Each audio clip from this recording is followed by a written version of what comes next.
আসসালামু আলাইকুম ওয়া রাহমাতুল্লাহ। সবাইকে মাহমুদুল ব্লগসের পক্ষ থেকে আন্তরিক শুভেচ্ছা। আমাদের মধ্যে উপস্থিত আছেন আপনাদের সকলের পরিচিত মুখ মাওলানা কাউসার জামিল, বিশিষ্ট শিক্ষক, লেখক ও আলোচক। মোহতারাম, আজকে আপনার কাছে জানার বিষয় হচ্ছে, আমরা তো আসলে জানাজার নামাজ পড়ি, তো জানাজার নামাজ আমরা কয় তাকবীরে পড়বো এবং কোন তাকবীরে কি সূরা পড়বো, এই বিষয়ে বিস্তারিত জানতে চাই। জানাজার নামাজে কি পদ্ধতি?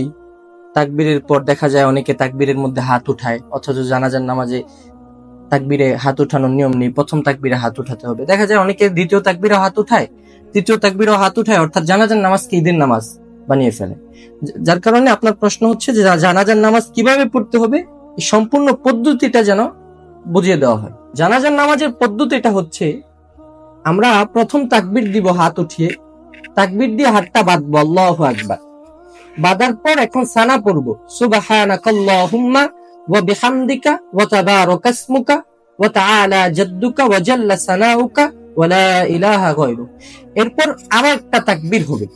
ইমাম সাহেব তাকবীর দিবেন, ইমাম সাহেবও হাত উঠাবেন না, মুসল্লিও হাত উঠাবেন না। হাত উঠানো ছাড়াই তাকবীর হবে। দ্বিতীয় তাকবীর, প্রথম তাকবীরে হাত উঠাইছেন, হাত উঠানোর পর সানা পড়লেন, এখন দ্বিতীয় তাকবীর হাত উঠাবেন না।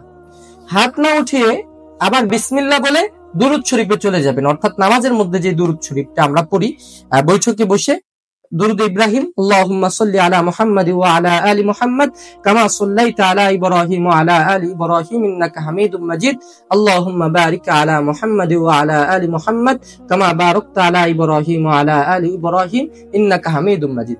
এখন আরেকটা তাকবীর দিবেন, তৃতীয় তাকবীর, এই জায়গায় হাত উঠবে না, অর্থাৎ প্রথম তাকবীরে শুধু হাত উঠবে। এরপরে সানা পড়বেন প্রথম তাকবীর দিয়ে, দ্বিতীয় তাকবীর দিবেন, দুরূদ শরীফ পড়বেন। এখন দুরূদ শরীফ শেষ, এখন আরেকটা তাকবীর দিবেন, কিন্তু হাত উঠাবেন না।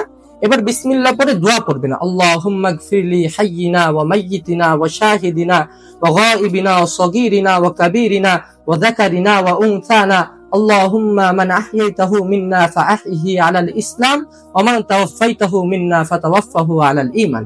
এই দোয়া পড়ে তিন তাকবীর কিন্তু শেষ। এই দোয়ার পরে আরেকটা তাকবীর দিবেন, অর্থাৎ চতুর্থ তাকবীর, হাত উঠাবেন না। চতুর্থ তাকবীর দিয়ে আসসালামু আলাইকুম ওয়া রাহমাতুল্লাহ, আসসালামু আলাইকুম ওয়া রাহমাতুল্লাহ। এই হলো জানাজার নামাজের নিয়ম, যে শুধু প্রথম তাকবীরে হাত উঠবে, এরপরে আরো তিনটা তাকবীর হবে হাত উঠবে না। প্রথম তাকবীরের পর সানা, দ্বিতীয় তাকবীরের পর দুরূদ শরীফ, তৃতীয় তাকবীরের পর দোয়া, এবার চতুর্থ তাকবীর দিয়ে সালাম। এই হলো জানাজার নামাজ। আর জানাজার নামাজটাই একটা দোয়া। জানাজার নামাজের পরে আবার দাঁড়ায় দোয়া করতে হবে এমন কোনো কথা নেই। কেউ যদি মনে করে দোয়া করতেই হবে জানাজার নামাজের পরে, তাহলে সে গুনাহগার হবে। কারণ জানাজার নামাজটাই কিন্তু একটা দোয়া, জানাজার নামাজটাই একটা দোয়া। যার কারণে দেখবেন জানাজার নামাজের মধ্যে আমরা সূরা ফাতিহা, আমাদের হানাফি মাযহাবে সূরা ফাতিহা পড়তে হয় না, ওই দোয়া সানা, অর্থাৎ মায়াতের জন্য দোয়া করা, মায়াতের জন্য দোয়া হয়ে যায়। হ্যাঁ, এটাই জানাজার নামাজের সংক্ষিপ্ত সহজ পদ্ধতি। আল্লাহ তাআলা আমাদেরকে সঠিক জেনে সঠিক বুঝে আমল করার তৌফিক দান করুন। আসসালামু আলাইকুম ওয়া রাহমাতুল্লাহ।